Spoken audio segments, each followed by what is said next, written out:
Welcome back to Let's Play Legend of Zelda: A Link to the Past. Last time we took on the Dark Palace and we saved one of the 7 maidens who were sent into the Dark World, and now we are going to head over to the Swamp Palace.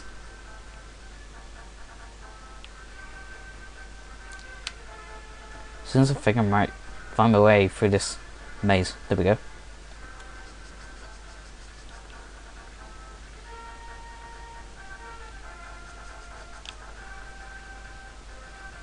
The Swamp Palace is just where we went to that floodgates place. And ow, that was not nice. Yeah, place of not really much interest.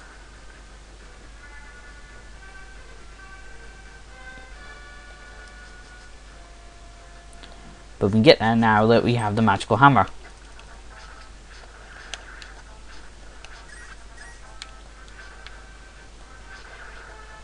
I need just got blown up then. I could get another fairy, but do I?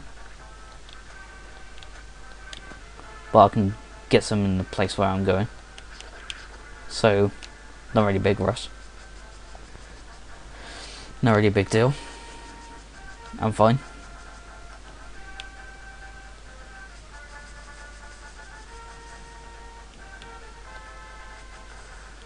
Oh, there's a skull there. Okay. Didn't see him. Must mean I'm in the grass. Oh, and that thing. That thing. Do not let it get near you, because it will steal your shield. Well, it may steal your shield. And those are pea hats. Annoying little bastards if I ever knew one. Welcome to Swamp Palace, but we can't really get anywhere. Well, is I Svrala. Objects exist simultaneously in both worlds with similar shapes. If the form of a thing changes, it will affect its shape of its twin in the other world. This is a mechanic I really like, but unfortunately it's never really used much. No, I think this is the only time it's ever used. Shame really, because I like it.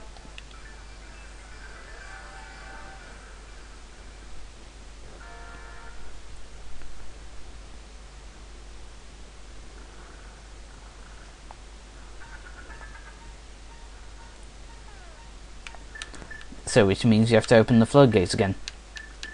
If you didn't get the heart piece from earlier, oh, I wanted to catch that fairy.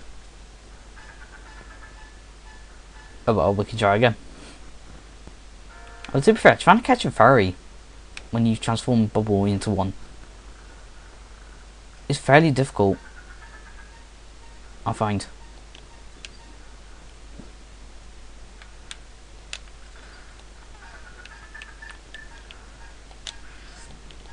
There we go.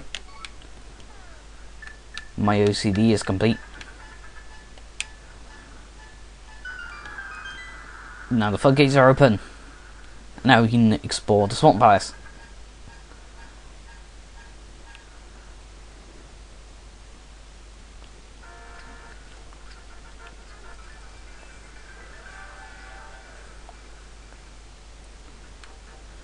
Which I'll do a little bit later. Right now I can't be bothered. Alright then, I'm back. I'm doing this the next day after the last recording I did. Although to be fair, I had to, hilariously, I had to redo this recording over and over something so stupid. I kept welcoming you back to Let's Play, even though this is going to be in the same freaking video. But anyway, Swamp Palace. It's actually not really hard. However, it does have filled with annoying enemies, like these H2Os. They cannot be killed, and they bounce all over the place. This is the first time you'll see Zols. still easy beat.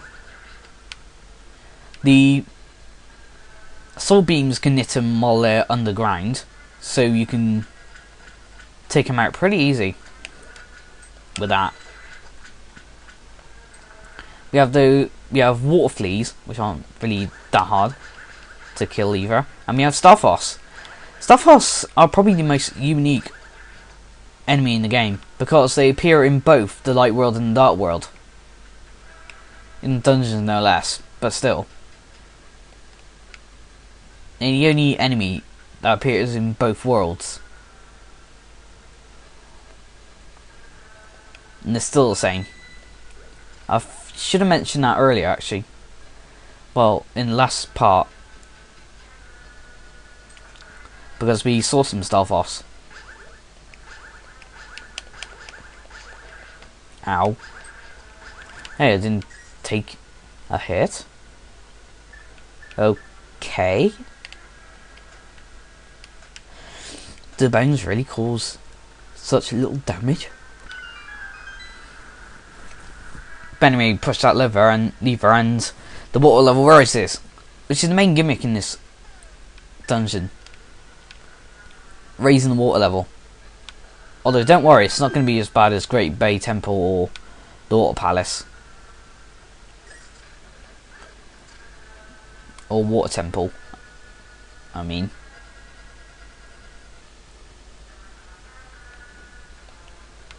And Ted's one point mentioned last time that replaced the desert. That is actually Misery a Mire. I should have mentioned that. I kind of got a bit mixed up. No new enemy, those orange beak-like thingies. Or are they... was it a Mohican? But annoying nevertheless.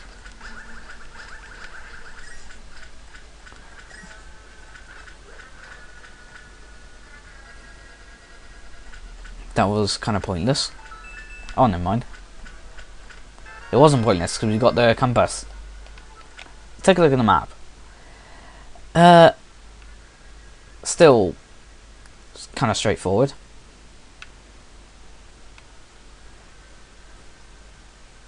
Much bigger than...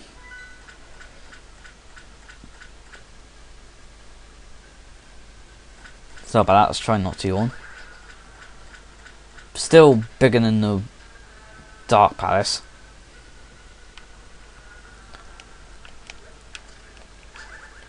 The Dark World dungeons are not bad at first, but just you wait until... Skull Woods. Just you wait. They do get really annoying from there. No, trust me, they do get annoying. Very annoying. And that's ear raping.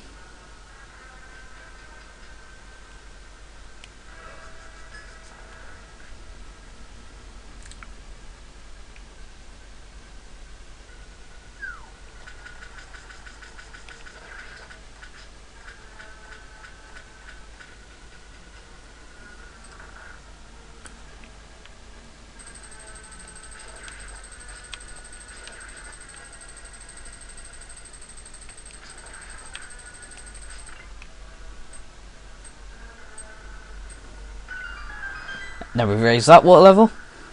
I'm not sure if I should keep this up. The ball.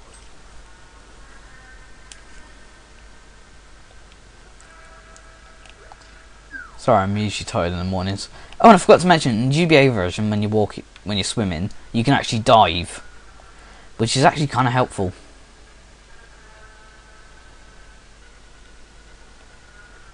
Not sure if I mentioned that, but I don't remember doing so.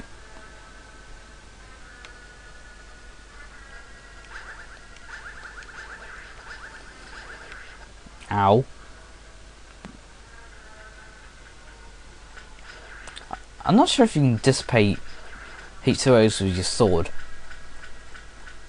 Let's try it. Yeah, you can. But they still come back. And I just fucked that puzzle up. So, back we go.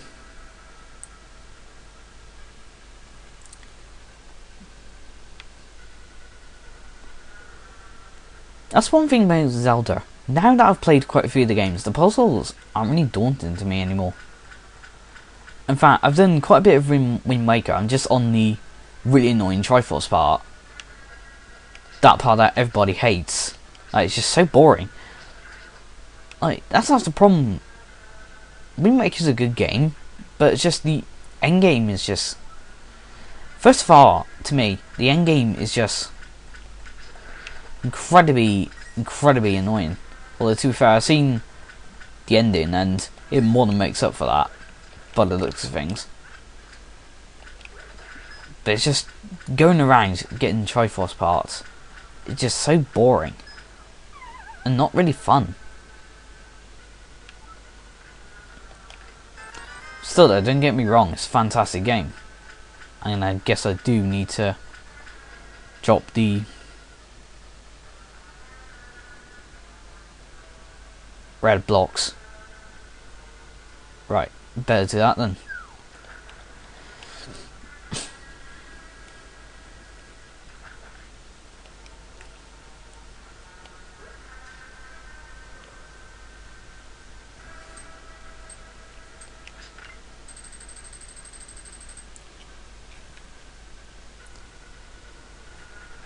You know, I would like to start a little rant about Game Informer. It's just that half the reviews suck. Like,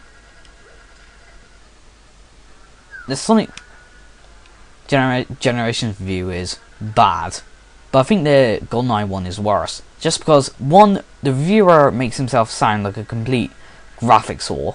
Secondly, he makes out the blur effect when you reload out to be more worse than it actually is. I mean, come on, like, it's only a little blur effect. I mean, really, it's not really that bad. But apparently, it ruins you. It messes up your next shot and prevents you from lining up your next shot. Which is complete bullshit, because I can still line up a shot even though I am reloading. I mean, come on. To be fair, it is annoying, I'm not gonna lie. The effect is annoying. But good lord. Seriously? Completely blinds you? I mean, what? And it makes the murky graphics worse than it actually is. Oh boo-hoo, Tim Turry. Go fuck yourself. We do not care. Seriously, he really pisses me off sometimes.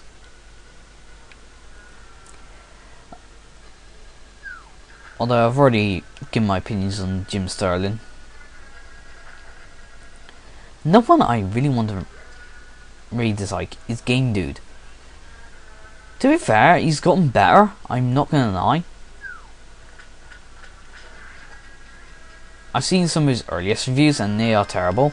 And he's improved a little bit, but his reviews are still terrible. Oh, and this description was oddly suggested, by the way. For the... I kind of skipped through the description for the... whatchamacallit... hookshot by accident, but it says boing, which is strange. Sorry for going a bit off topic there. I completely forgot about that. His views are a little better than they were back then, but they're still bad. Like, in Sonic Rider's view, he makes the most vaguest point I have ever heard in my entire life. Even more so than Jim Sterling's rant on classic video games.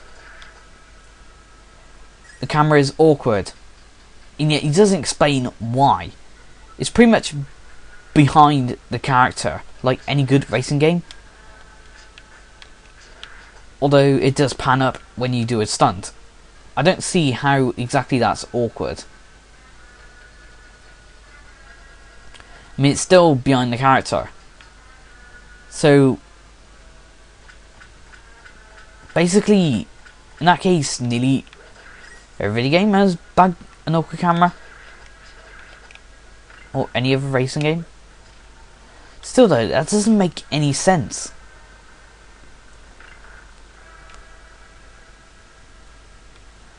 and he's actually updated his review again. So hopefully I will have a look at it, and hopefully he will elaborate on that point. I really do hope he does, because seriously, my tongue is wagging here. I really want to know what the hell he means by camera is awkward. It's annoying, I tell you. Did I go through there? I hope so. Guess not. Alright then.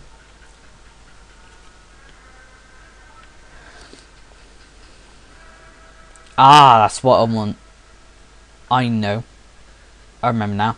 That's exactly what I wanted to put a statue on.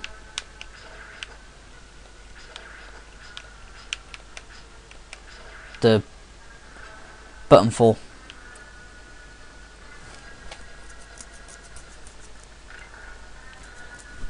To open the other door over here.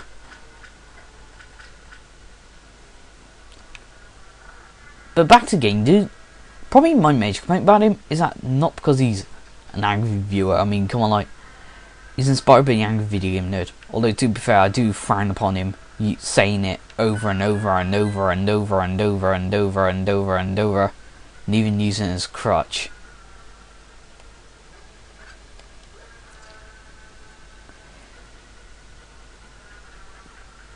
But I just can't stand how he repeatedly remakes his reviews. I mean, come on, like, even his fan base are getting so frustrated with him. That's how bad it is. He doesn't seem to understand this.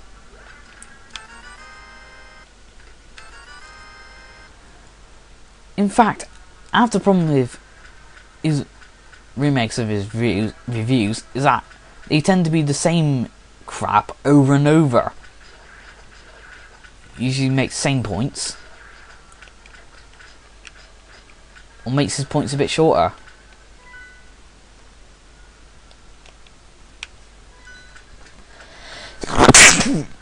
Sorry. I was trying to quickly stop the recording then, but I was a bit too late. My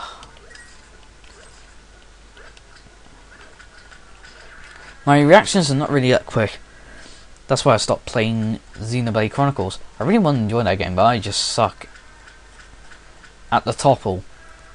I can't get that past that first big smiley face thingy, because I suck at timing in general. It annoys me, really.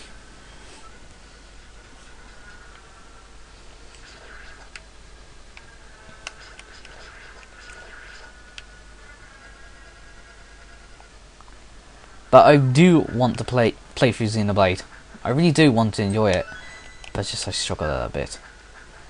Oh, and GBA version makes dodging these guys so much easier, thanks to the dive. That's half the problem in this room. You're completely vulnerable when you're in the water. You're completely vulnerable, and you have water fleas across the water.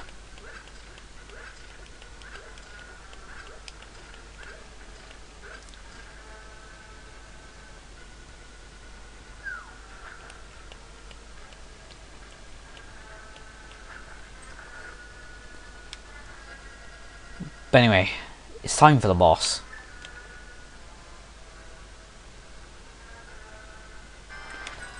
I can't remember his name actually. Argus? I think that could be it. And damn, he's causing me quite a bit of damage. You have to take off these weird popcorn light thingies and slash them repeatedly and repeatedly and repeatedly. Basically take all of them off him. Quite a simple boss, actually. Actually, speaking of reviewers, I just thought of another I do not like. Is Vaffle 9. He is... I never believe I would say this, but he is so fucking overrated. He's a piece of shit. He's shit! His views are shite. I mean, in one of his Sonic Hedgehog one, he dies on the first fucking level, first act and all, game over's on it, shockingly, and then he goes on to insult Mickey Mouse for no apparent reason. He even compares Sonic and Mickey Mouse for no apparent reason. Oh, and now he goes all over the place. I mean, like, why? Like, as much as I love Sonic the Hedgehog, he has nothing compared to Mickey Mouse. Mickey Mouse has been entertaining children for around 90 years now. Sonic? 18 or 20. And he's never reached Mickey Mouse's popularity. I'm sorry it's Vaffle, but it's a really dumb comparison. I'll pick up that in a minute. Right now I'm just too busy ranting. And his fanbase are hilariously dumb. They're just all sheep. Is the best bit. Someone commented saying on one video saying people who don't like Jacko are Nintendo fanboys, retarded adults, or people who do not get Jacko's unique humour. Unique humour? Unique humour? Really? So you think sounding like you're fapping or coughing while playing Ninja Gaiden is funny? Are you sane, sir? Are you completely alright? Do you need medication or something? That is not fucking comedy. I'm sorry, that is not comedy. Jasper Carrot, that is comedy. Lee Evans, that is comedy. Ricky Gervais, that is comedy. Steve Coogan, that is comedy. Alan Partridge, that is comedy. Only Fools and Horses, that is comedy. Angry Video Nerd, the one we all know, is funny. But the version with the unfitting name is not funny. Seriously, his fanbase are retarded. Although to be fair, I have no qualms with him using the name Angry Video Game Nerd, but as someone else who did commentary on him pointed out, which a point I just so agree with, is a very unfitting name. Because he's not even hardly even angry. But anyway, sorry about that. Now it's time to pick up this crystal. I just really had to get that off my chest. Although to be fair, you guys are probably frustrated with me just standing there ranting about some random guy on the internet. But entertainment value? Does she still have really odd palette? Okay. Yeah, the palette glitch, or it's just odd palettes behind the crystal? Because she's apparently She-Hulk.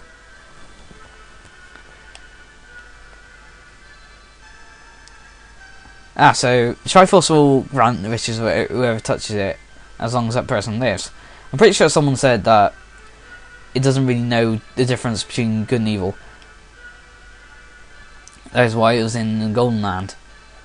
No knowledge was lost. The person who rediscovered the Golden Land was Ganondorf, the evil thief. No, they used the name Gandorf way before Ocarina of Time.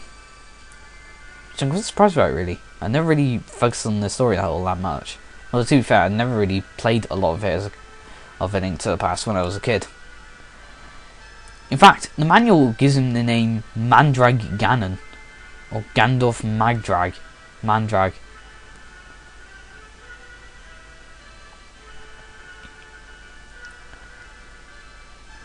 That's a good thing, then.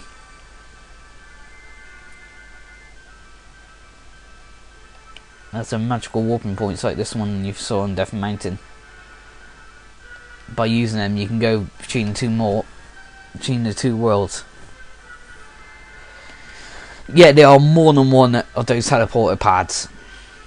I think there's about 4 in the game. I think 2 are conveniently near dungeons. Well, 3 of them are. Evil King of Darkness. You understand? Yes. Well, to be fair, the manual did have a really elaborate backstory. I would really love to talk about it, but I can't really remember a lot about it. And also, I lost the original manual, which sucks. In fact, I got the original cartridge right here, but unfortunately, like I said, I think I mentioned before, the battery died in it, which sucks. Ah yes, and there's something I really wanted to talk about. Although I think I'll save that for the next video. So okay then, see you next time for more Let's Play Links to the Past.